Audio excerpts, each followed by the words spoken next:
Before we begin, a quick warning. Tennessee True Crime contains detailed descriptions and images of real-life violence. Some listeners and viewers may find the material deeply disturbing. This content is intended for mature audiences only. And remember, the goal of sharing these stories is not to sensationalize tragedy, but to honor the victims, understand the truth, and give voice to those who can no longer speak for themselves. Listener discretion is advised.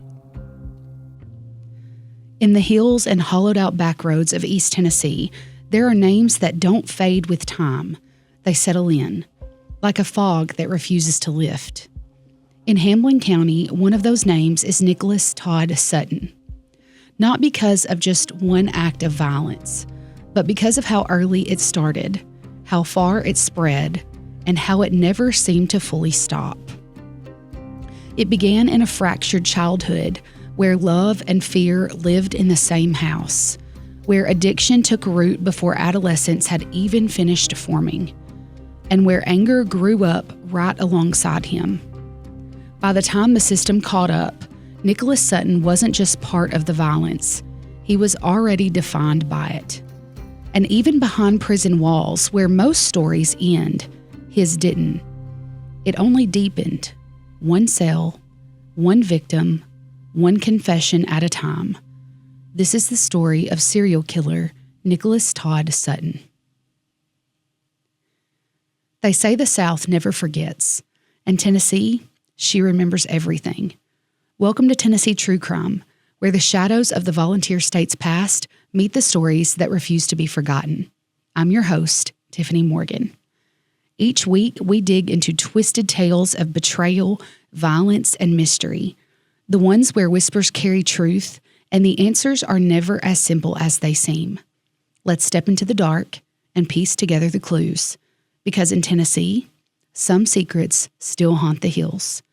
This is Tennessee True Crime. Down through the smoky hollers where the cold wind sighs, footsteps fall where the moonlight hides, whispers over rivers, a secret lost in time. Welcome to Tennessee True Crime.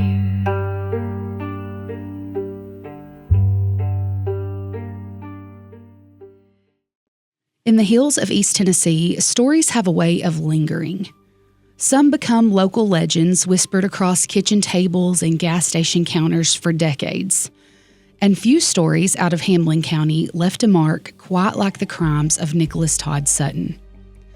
Born on July 15, 1961 in Morristown, Sutton's life seemed troubled from the very beginning. His mother abandoned him shortly after birth, leaving him to be raised by a father who struggled with severe mental illness. According to those who knew the family, Sutton's childhood was very chaotic and unstable. His father drifted in and out of mental institutions and jail cells, creating an environment filled with volatility and anger and neglect. People later said Nicholas Sutton grew up surrounded by dysfunction. Drugs entered his life early, heavily influenced by his own father's behavior. And by the time he was a teenager, Nicholas Sutton was already battling the same demons his father had. After his father died, during Sutton's teenage years, he moved in with his grandmother, Dorothy Virginia Sutton, in the small community of Lowland, Tennessee. Instead of bringing closure, the loss appeared to leave Nicholas Sutton even more untethered. By that point, he was already struggling with addiction, violence, and behavior issues.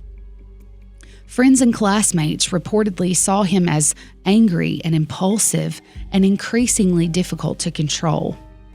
When his grandmother Dorothy took him in, some family members may have hoped the stability of her home could redirect his life. She represented almost the complete opposite of the environment that he had grown up in. She was educated and nurturing and respected in the community.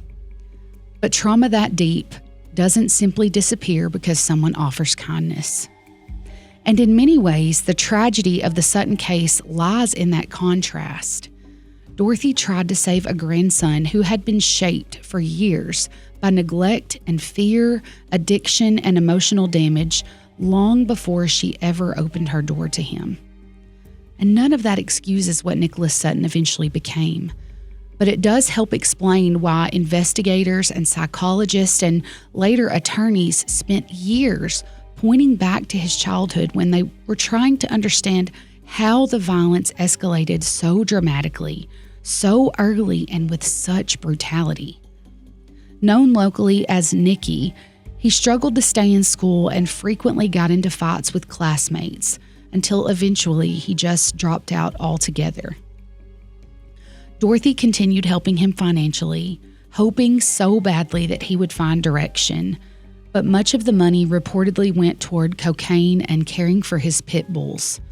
At one point, Nicholas Sutton even sold property and a pickup truck that his grandmother had gifted him. Now, by the time that Nicholas Todd Sutton was old enough to make his own choices, many people believed that the damage had already been building for years behind closed doors in a home that few outsiders truly understood. Dorothy was a widowed schoolteacher who tried to provide stability for her grandson when almost nobody else would. Friends and neighbors described her as kind, hardworking, and deeply devoted to her family. She was so good to Nicholas. He finally had someone to love him properly. And then came Christmas Day, 1979. While most families across Tennessee were gathering for holiday dinners and opening presents, Nicholas Sutton walked into the Morristown Police Department with a chilling report. His grandmother was missing. He told investigators he hadn't seen Dorothy in several days and claimed that she may have left with an unidentified man. But almost immediately, detectives noticed that things inside the home did not add up. There were bloodstains throughout the house, on the carpet, on the walls, on the floors. The scene suggested that violence had taken place inside the very home where Dorothy had tried to give her grandson a second chance. Police detained Nicholas Sutton for questioning as the investigation intensified. Tips soon led authorities toward North Carolina, where Nicholas Sutton had connections through property previously owned by his grandmother. Under mounting pressure, Nicholas Sutton eventually confessed to disposing of his grandmother's body. He told investigators that he placed her remains into a bag, weighted it down with a cinder block, and dumped it into the Nolichucky River. For 2 days, search crews combed the cold river waters before finally recovering Dorothy Sutton's body. The autopsy revealed she had suffered blunt force trauma, and evidence also indicated drowning. The case absolutely horrified the local community. A grandmother who had opened her home to her troubled grandson had ended up dead, discarded in the river during Christmas. Sutton was charged with murder and held on a $100,000 bond. But the story didn't stop there. As the case moved forward, Sutton began changing his account of what happened. He later claimed that he had not killed his grandmother at all. Instead, he said he panicked after discovering her dead and disposed of her body out of fear. Well, authorities didn't believe him. Then Nicholas Sutton introduced an even darker twist. He claimed the real killer was Charles Pomeroy Allman III, a Knoxville contractor who had mysteriously disappeared months earlier. According to Sutton, Allman attacked both him and his grandmother inside the home. Sutton claimed he fought back, shot Allman in self-defense, and then disposed of both bodies. Investigators were skeptical, but there was one problem. Allman truly was missing.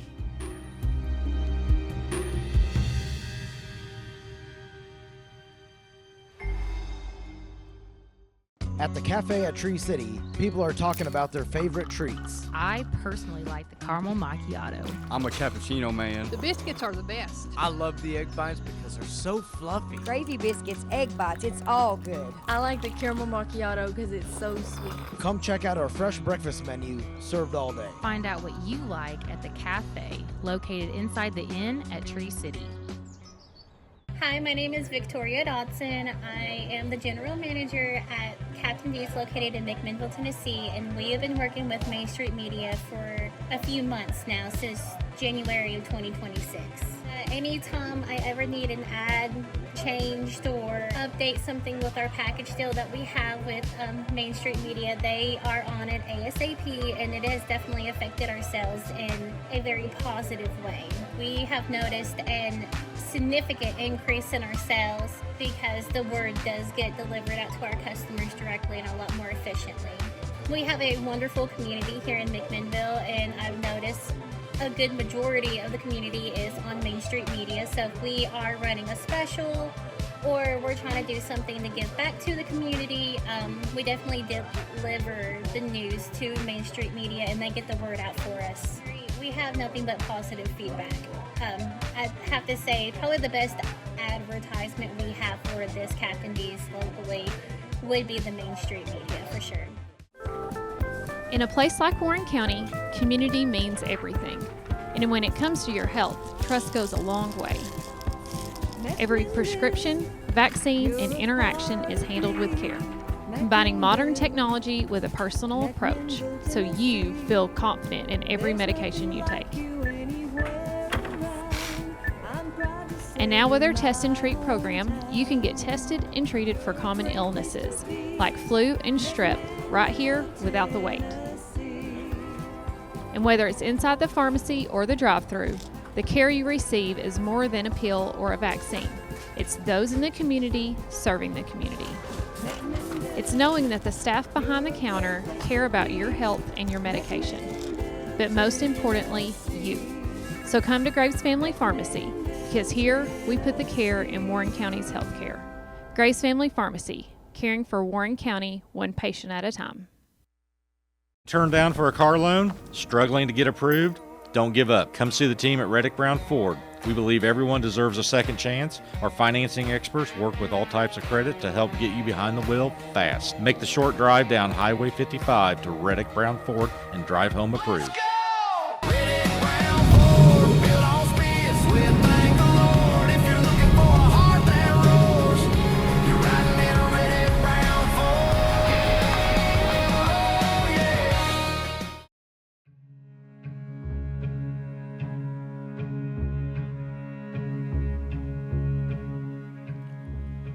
So, Charles Allman's vehicle had reportedly been discovered in tiny Newport, Tennessee, and no one had seen him in weeks.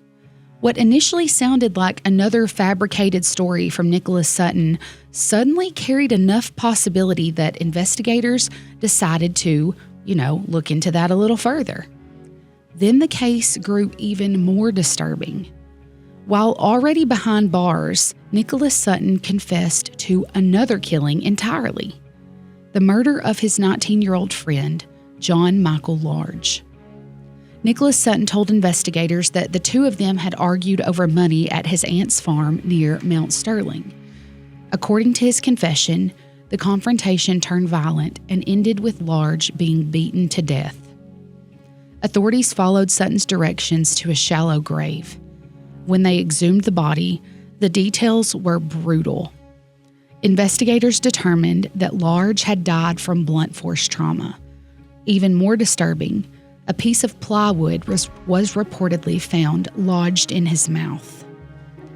As investigators continued searching for Charles Allman, they eventually uncovered human remains in a rock quarry near Newport, Tennessee. The remains were believed to be Allman's, lending credibility to at least parts of Nicholas Sutton's ever-changing confessions. Nicholas Sutton later claimed responsibility for 2 additional murders, though those confessions were never fully verified. Facing the possibility of the death penalty for Allman's murder, Sutton ultimately pleaded guilty.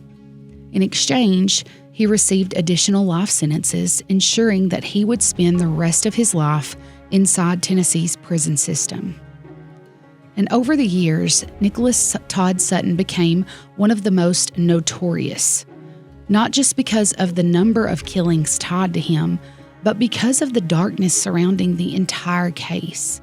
The shifting stories, the buried bodies, the river searches, and the haunting reality that nearly everyone who tried to help him ended up destroyed in some way by the violence that followed him.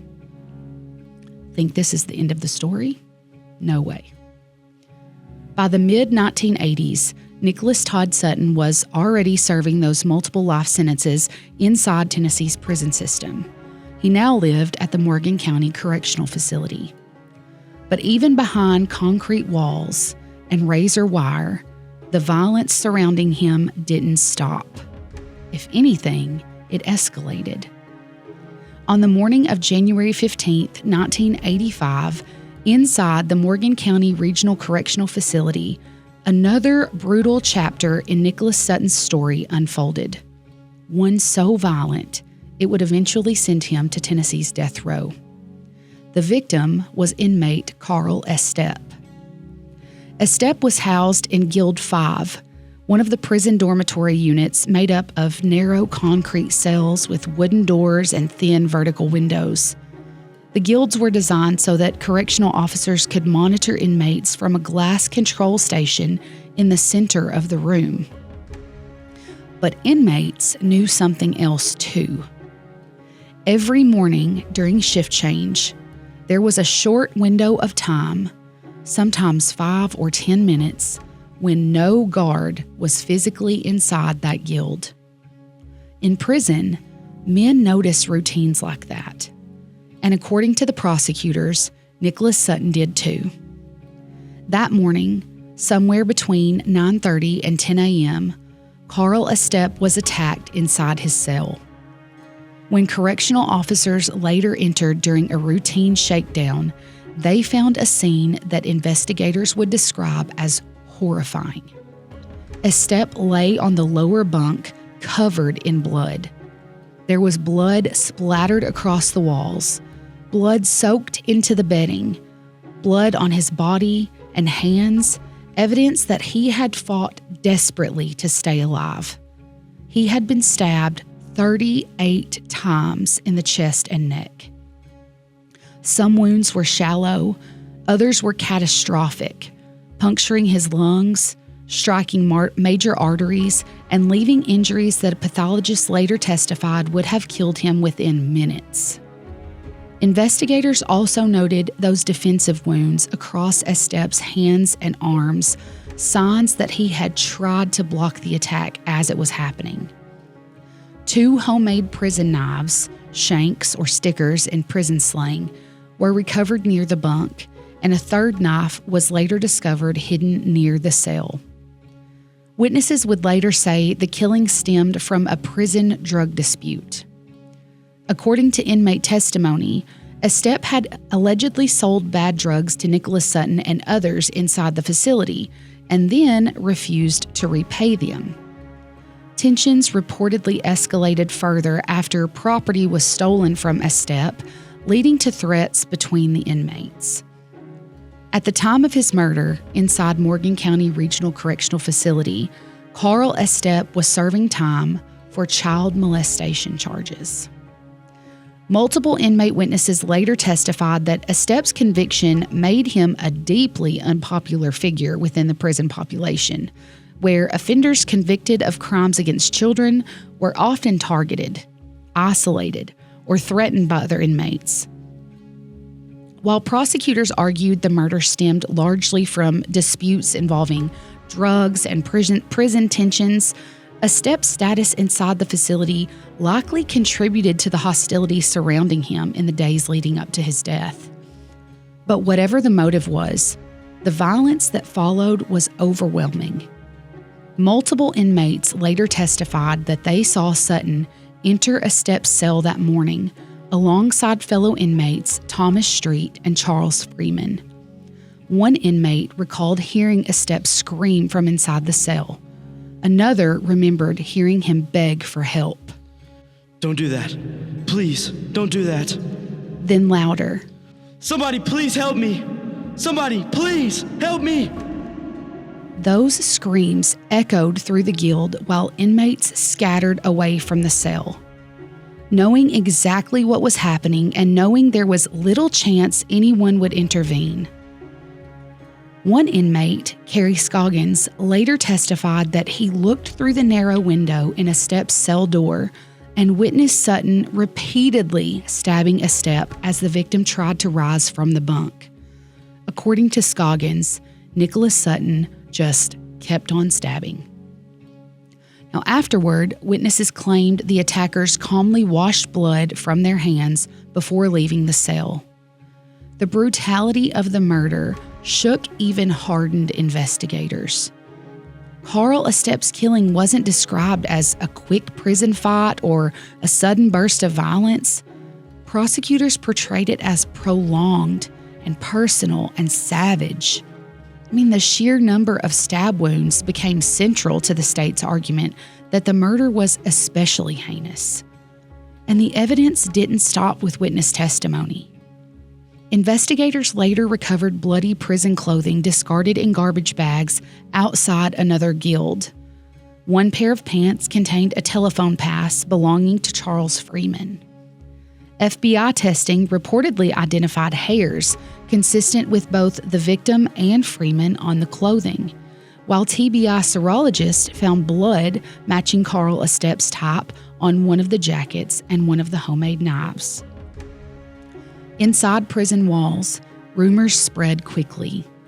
Some inmates later testified that Sutton openly bragged about killing him afterward.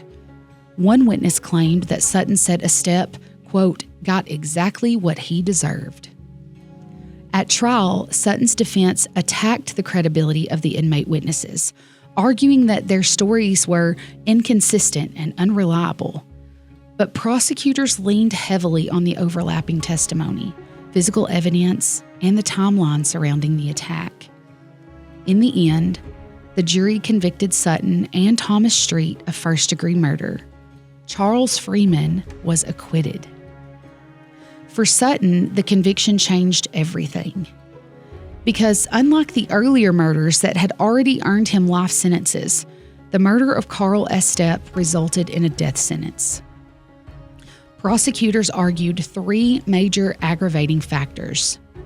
Number one, Sutton already had prior violent murder convictions. Number two, he committed the killing while incarcerated. And number three, the murder itself was especially cruel and atrocious. The jury agreed.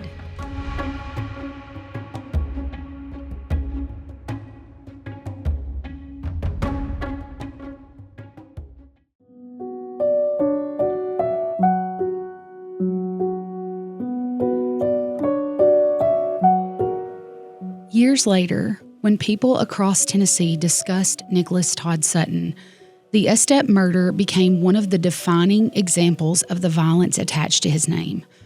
Not only because how brutal the attack was, but because it showed that even inside of a maximum security prison with guards, locked cells, and concrete barriers, Nicholas Sutton remained capable of extreme violence. For many, it reinforced a chilling belief. The prisons had managed to contain Nicholas Todd Sutton, but they had never truly stopped him. Years after Nicholas Todd Sutton was sentenced to death for the murder of Carl Estep, his attorneys continued fighting to overturn the conviction and sentence through a series of appeals. Much of the legal battle centered around one question: did Nicholas Sutton receive a fair trial? Now, his defense team argued that his original attorneys failed him in several critical ways. They claimed that the courtroom atmosphere itself may have unfairly influenced the jury. During the trial, the courtroom was packed with armed correctional officers because Nicholas Sutton and his co-defendants were already incarcerated inmates accused of brutally murdering another prisoner. Nicholas Sutton later argued that the heavy security presence made him appear especially dangerous in front of the jury. There was also what became known as the Shanks incident. At one point during the trial, prosecutors placed the homemade prison knives used in Carl Estep's murder on the defense table for inspection.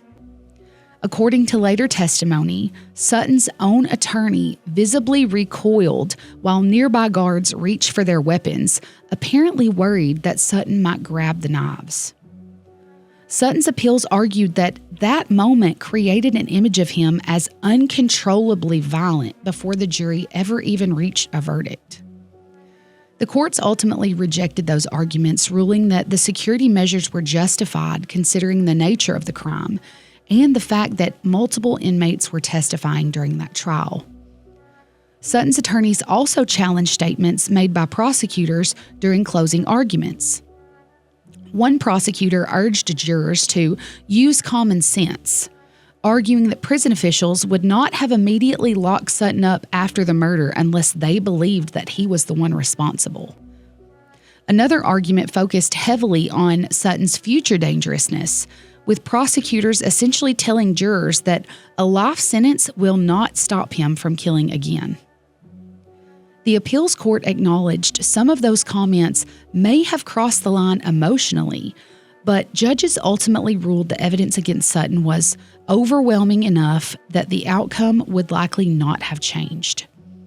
And then there was the deeper issue that followed Sutton's case for decades: his childhood. During post-conviction hearings, psychologists and mitigation experts painted a far fuller picture of Sutton's early life than jurors originally heard at trial. Testimony revealed a childhood marked by abandonment and violence, instability and addiction, and emotional trauma. Experts described a home dominated by a mentally ill father who reportedly subjected him to explosive violence and erratic behavior throughout childhood. Records show that Sutton's father once held family members at gunpoint during a standoff with police. Sutton's mother abandoned him before he was ever even a year old. His father later died from hypothermia and alcohol-related exposure, leaving Nicholas Sutton emotionally adrift while still a teenager. And psychologists also detailed Sutton's extensive drug use, repeated head injuries, exposure to violence, and the chaotic prison environment he entered at just 18 years old after already being convicted of murder. One expert testified that Sutton grew up in a constant state of fear and hypervigilance, first at home and then inside Tennessee prisons, during some of the system's most violent years in the 1980s. At the time, Tennessee prisons were overcrowded and understaffed and notoriously dangerous. Inmates often carried homemade weapons and assaults were common. But despite all of that testimony, the courts ultimately ruled the mitigating evidence would not have outweighed the brutality of the crimes that Nicholas Sutton committed. Judges pointed to the overwhelming aggravating factors. Nicholas Sutton was already in prison for murder when Carl Estep was killed. The attack involved repeated stabbing and extreme violence. And the prosecutors argued that the murder showed that Nicholas Sutton remained a continuing danger even behind bars. The courts acknowledged Sutton's upbringing was tragic and deeply unstable, but they also noted that he did not suffer from any psychosis or severe mental illness.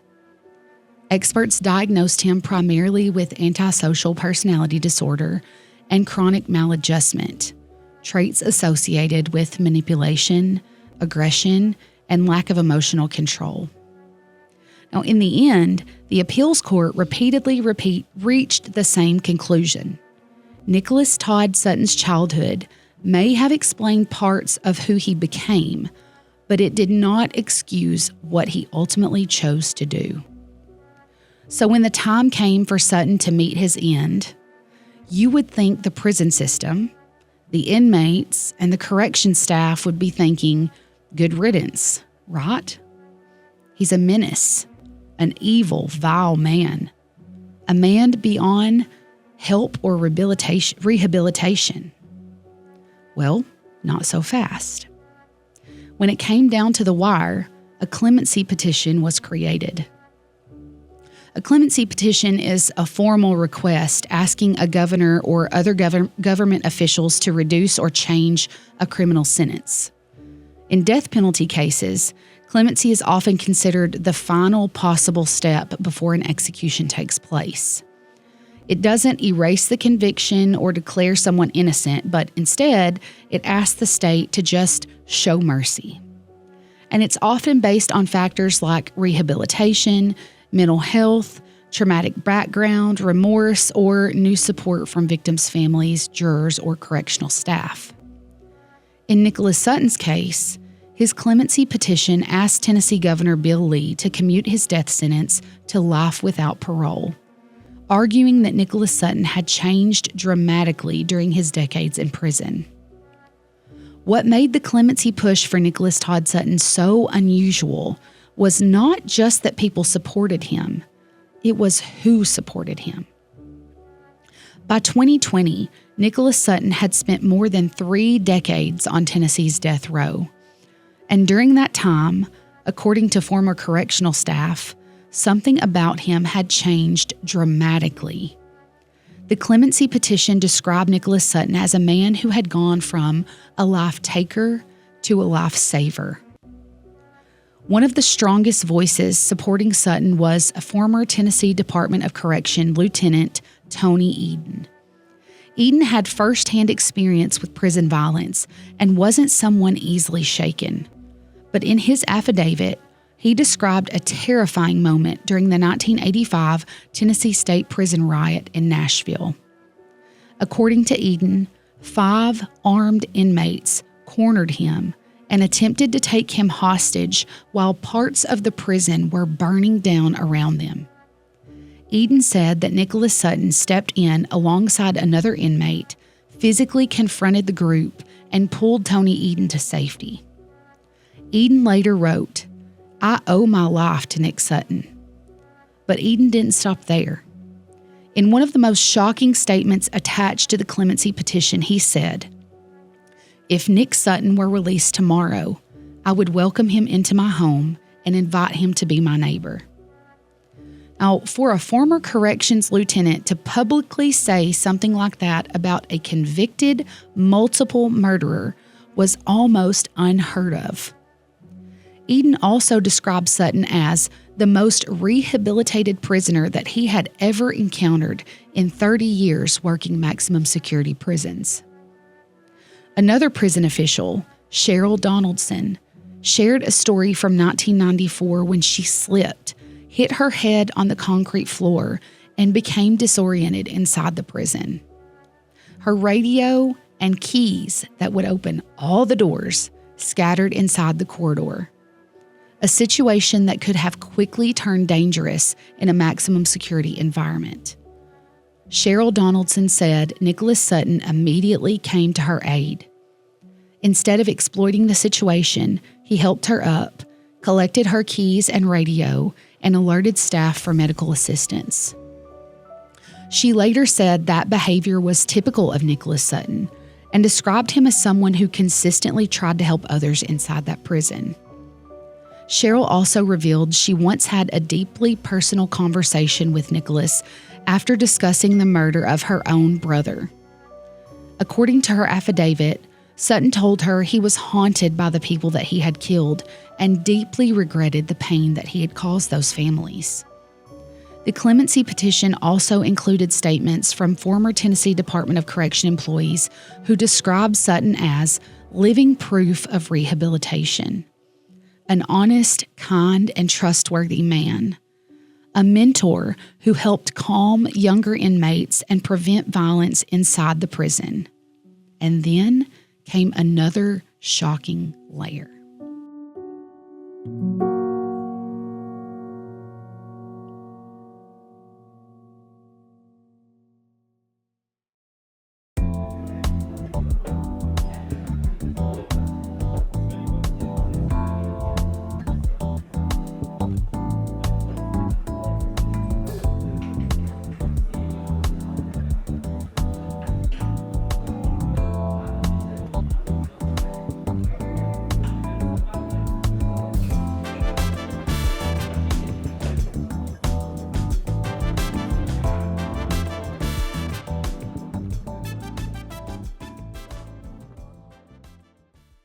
Turned down for a car loan? Struggling to get approved? Don't give up. Come see the team at Reddick Brown Ford. We believe everyone deserves a second chance. Our financing experts work with all types of credit to help get you behind the wheel fast. Make the short drive down Highway 55 to Reddick Brown Ford and drive home approved.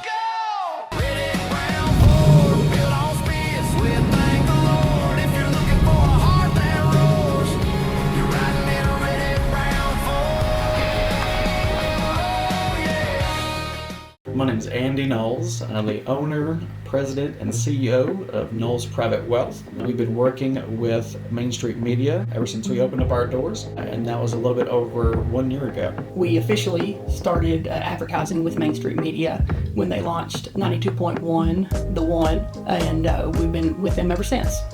First heard about the development of Main Street Media. I'm good friends with Scott and Chad, and just knew we had to be involved with them somehow. At the cafe at Tree City, people are talking about their favorite treats. I personally like the caramel macchiato. I'm a cappuccino man. The biscuits are the best. I love the egg bites because they're so fluffy. Gravy biscuits, egg bites, it's all good. I like the caramel macchiato because it's so sweet. Come check out our fresh breakfast menu, served all day. Find out what you like at the cafe located inside the inn at Tree City. In a place like Warren County, community means everything. And when it comes to your health, trust goes a long way. Every prescription, vaccine, and interaction is handled with care, combining modern technology with a personal approach so you feel confident in every medication you take. And now with our Test and Treat program, you can get tested and treated for common illnesses like flu and strep right here without the wait. And whether it's inside the pharmacy or the drive-thru, the care you receive is more than a pill or a vaccine. It's those in the community serving the community. It's knowing that the staff behind the counter care about your health and your medication, but most importantly, you. So come to Graves Family Pharmacy, because here we put the care in Warren County's healthcare. Graves Family Pharmacy, caring for Warren County one patient at a time.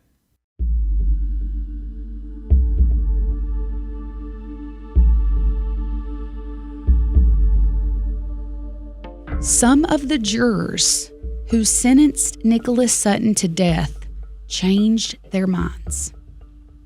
5 jurors from the original trial later supported commuting his sentence to life without parole. In addition, several victims' family members also opposed his execution. Carl Estep's daughter, Rosemary Hall, submitted a statement saying Sutton's execution will not heal the decades of pain that my family has already endured. Other members of the Estep and Sutton and Allman families reportedly asked Governor Bill Lee to spare Nicholas Sutton's life. That gives me chills, y'all. The clemency petition painted a picture of a man who had entered prison as a violent, drug-addicted teenager shaped by severe abuse and instability, but who eventually became sober and religious and protective of both inmates and staff. Attorneys argued that death row's rigid structure may have been the first stable environment that Nicholas Sutton had ever experienced. Supporters acknowledged the horror of Sutton's crimes. They did not deny the murders, but instead, many argued something far more uncomfortable: that a person responsible for terrible violence might still be capable of genuine change decades later.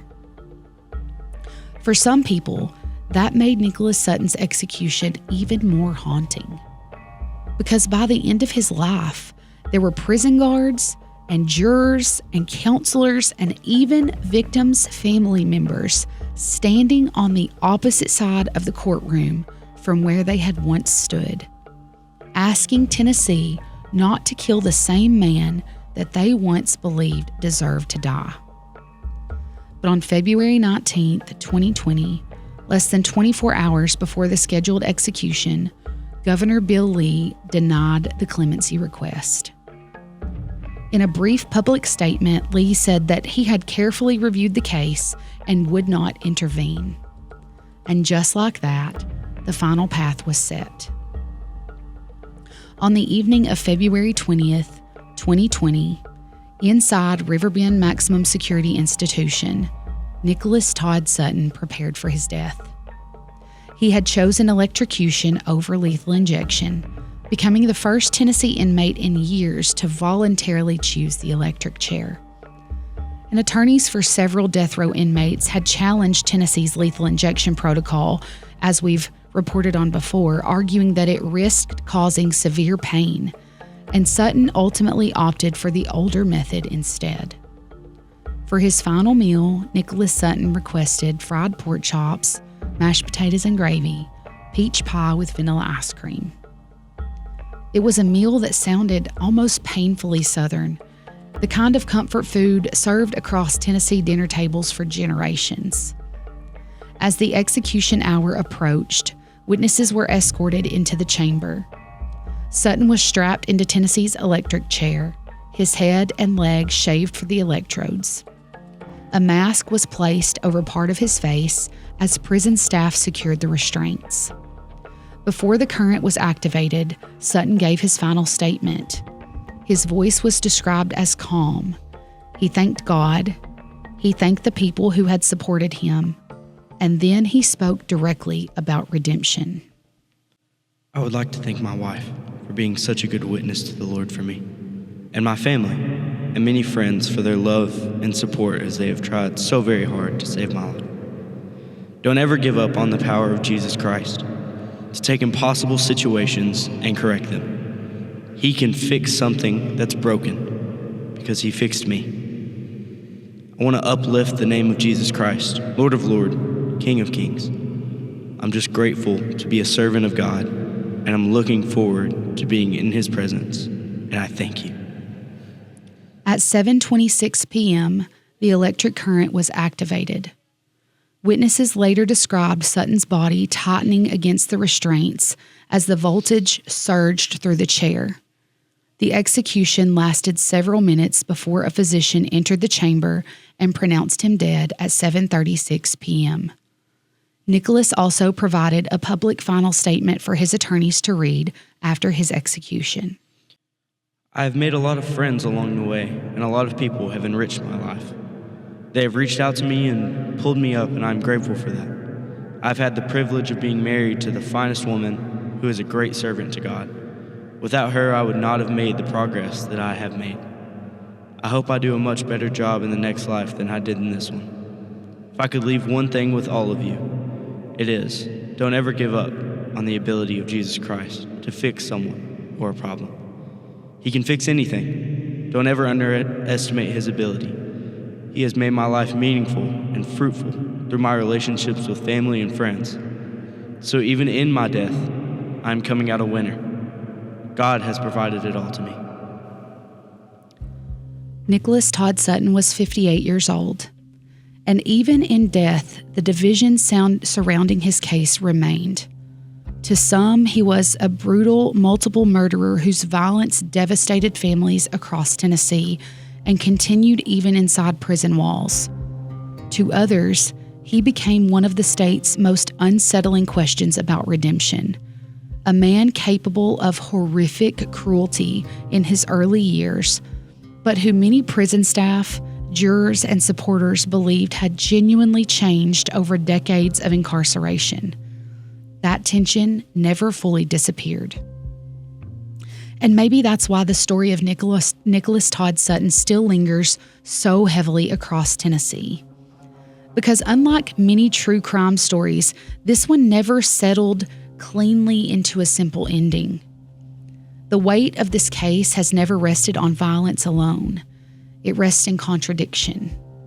Because decades later, the same man who was once described as unpredictable, volatile, and destructive became, to others inside Tennessee's prison system, something entirely different. A man who helped pull officers from chaos during riots. A man who prayed with inmates. A man some correctional staff said that they would trust outside prison walls. In his final years, Sutton stood at the center of a clemency debate that divided even those closest to the case: victims' families, jurors, and prison employees, each looking at the same man and seeing a different truth. And that is where this story tarries. Because Nicholas Todd Sutton's life leaves behind two realities that never fully reconcile. On one side, there are irreversible losses, the families forever marked by violence that cannot be undone. On the other, there's the passage of time itself, and the unsettling question of whether a man can truly become someone else after decades spent behind bars. In the end, his story doesn't close so much as it splits into two: a life that changed and lives that never had the chance to. This episode, Controversial Killer, was written and hosted by me, Tiffany Morgan, and produced by Christian Weeder at Main Street Media. Background music and theme song by John T. Productions. Research support from ABC 2020, Court Reports, and WJHL.com. If you'd like to sponsor an episode, we would love to partner with you. Our sponsors keep our shows funded and running. To support Tennessee True Crime, follow us on Facebook at Tennessee True Crime or Instagram at TN True Crime. You can find case and evidence photos on those socials. We are also now on Spotify and most other streaming platforms. Give us a follow and please leave us a rating after you listen. If you have a case that you're interested in me covering, please feel free to email me at tntruecrime@mainstreetmedia.llc or reach out on any of those social media platforms. For those of you that leave comments, share video clips, tell your friends about the show, and reach out to me personally, each one of you are making a difference for me, and my gratitude is unending. To have complete strangers reach out and tell you that they appreciate what you're doing or they enjoy the show is so rewarding. To those of you who have touched base with me so that I can cover your loved one's case, I hope I can tell their story in a way that shows respect and that helps get coverage to those who may not have heard of the story before. I will be working on some of your cases in the near future, and I appreciate all the emails and communications with news stories and information regarding your loved ones. Join me next week as we uncover another Tennessee case that has left a lasting mark. Because here in Tennessee, we never stop telling the stories that matter. And some secrets we refuse to let stay buried. Tune in next time on Tennessee True Crime. Down through the smoky hollers where the cold wind sighs, footsteps fall where the moonlight hides, whispers over rivers, a secret lost in time. Welcome to Tennessee. True crime.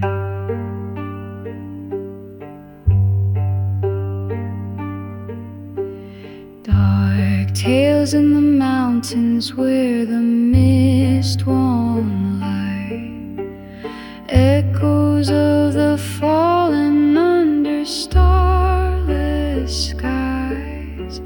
Hear the hush of memory, the voice of the unsaid. This is Tennessee.